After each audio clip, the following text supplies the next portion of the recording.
వరిసేలు అడిగినాయి నీరు దాపెరైతేడాని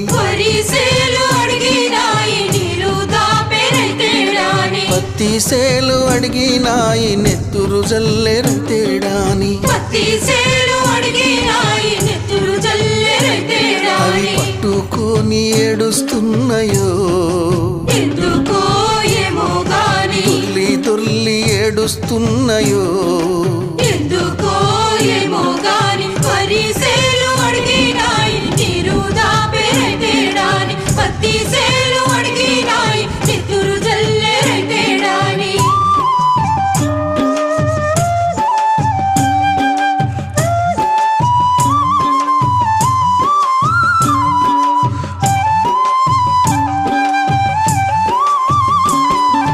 జొన్న సేలు అడిగినాయి వెన్ను పూస